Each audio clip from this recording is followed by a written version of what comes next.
Alright, sorry, another video on this morality subject. I mean, I wish it would go away. But in a way, it's important.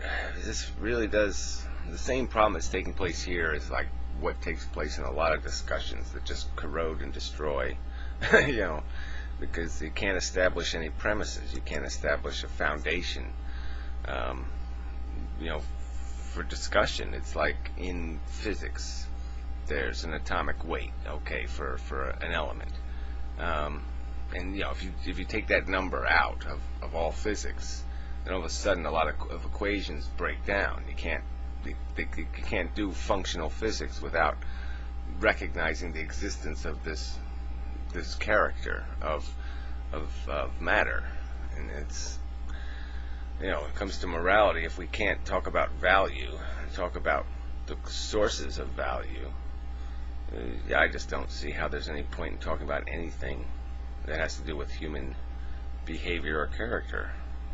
Well, anyway, so conference report, guys. He's got a different perception of the word objective than mine, and I can appreciate that. But to me, the word objective is just, it's impossible, essentially, for me to extract that word from my functional, rational brain. Because as a concept, objectivity, the ability to step away from your personal interest to find a perspective that allows you to see every angle of something, every aspect of it, is essential to any kind of intelligent observation or analysis. There is no intelligent analysis without the concept of objectivity. So anyway, I'll play the second half of his video where he makes some statements. These are going to have to be argued. What is other people saying around the size of your video?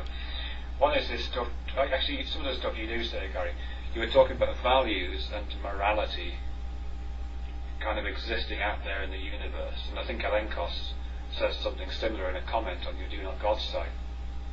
I don't buy that, I really don't. I don't buy value and I don't buy morality as existing in the... Yeah, I was going to say independent of human beings. I just, again, if I put a sentient creature in the universe, in a cold, hard universe, that sentience is going to be where intelligence is going to look for something meaningful. It's going to realize that that's the meaning. And so what we're talking about is the intelligent description. You don't need an intelligence to hold the description. We're just talking about what's the intelligent description of the reality. And the intelligent description would be to say, yes, that's suffering, that's harm, that's a bad thing. If we can get rid of that being in this universe, it'd be a good thing. I mean, it's not... so again, I'll go back to the dictionary because I think this is important. Moral, of or related to conduct or character from the point of view of right and wrong, concerned with the goodness and badness. So that's, to me, the key words, that's how you connect morality, which is really an extension of oughts built out of a recognition of the existence of values. So you figure out the pluses and the minuses, you do the equation, and you come up with an ought, like this should not happen or this should, because it will create a proper balance. The minimum will be achieved in that you will have either a neutral circumstance or a positive circumstance. But you will always ought against the negative circumstance or the more negative circumstance when it comes down to it. If there's two things on the table and one is 900 whatever quantum of bad and the other one is 9 quantum of bad, well then yes, you will defend the 9 quantum bad over the 900 bad. And it's just an equation. It's just applying the logical consequence of the existence of something of value in the universe and rationally acknowledging that reality. I mean, and so the premise is that yes, sentience matters, and we're describing in more character, we're putting more hair on the beast of exactly what parts of it matter. independently of human beings, which isn't to say that the value and morality are therefore up for grabs, and that we can just make. Yeah, well, look, I mean, what's this human beings crap? What if human beings never evolved on planet Earth? There would be still animals on Earth eating each other.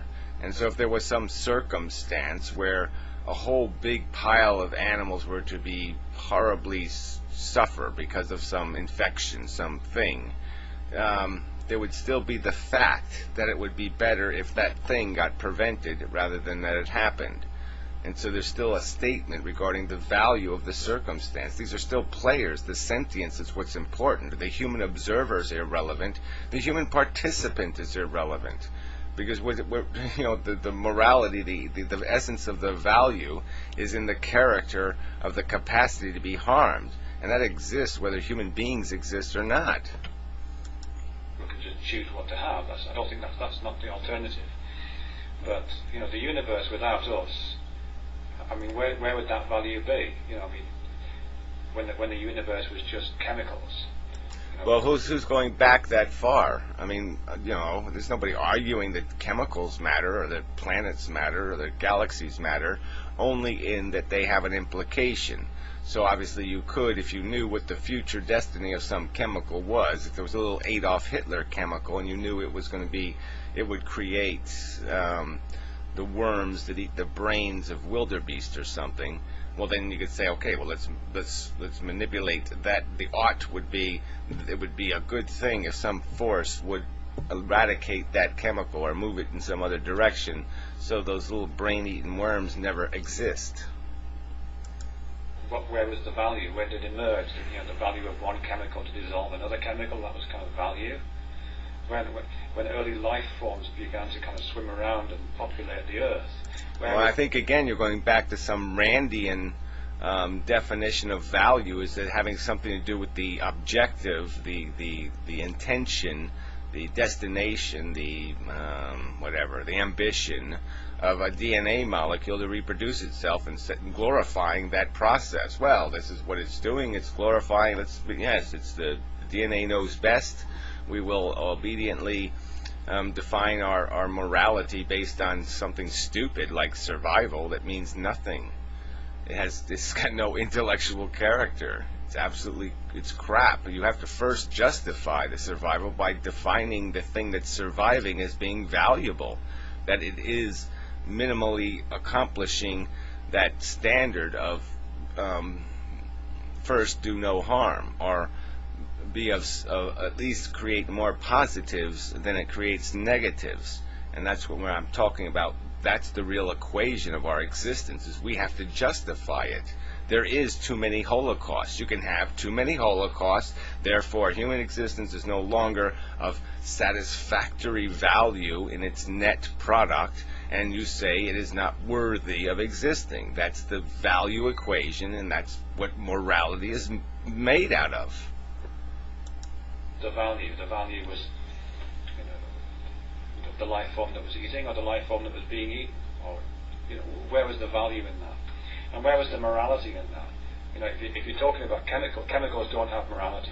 Again, I don't know why you're reducing this. I've nothing. Did you watch my last 10 videos? I mean, when do I ever talk about any piece of value ever being attached to any part of this system except the part that feels? Celled organisms don't have morality. There's a great line in the film The Fly, the Jeff Blood. Yeah, well, whether they have morality or not, you'd say as actors, though, they have a productivity. There's an efficiency of their existence. They are either productive or destructive. They cause more suffering than they're worth, or they cause more comfort and therefore are valuable. Goldblum version of The Fly, where he's talking about, he's halfway through turning into a fly, and he says, have you ever heard of insect politics? And of course his girlfriend says no, and he says there aren't any politics. And I think that's right. There aren't any politics, because politics is the legislation of morality in a way, and the organization. Yeah, and let's just exchange the word morality for something more applicable to the conversation, but still consistent with the definition. So it talks about this this goodness and this badness.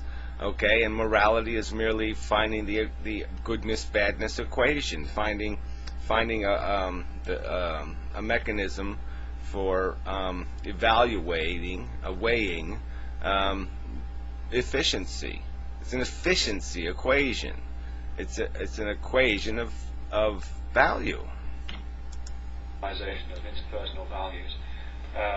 So insects don't have morality. I don't think animals have. I don't think any animal has morality. If I'm honest, yeah, well, they're stupid. Again, most of what we're talking, animals don't contemplate whether the planet Earth is round, but the fact is, it's still round, whether they contemplate it or not. And the fact is that the universe has a productivity, an efficiency, and how it functions. All right, how much sentience does it create?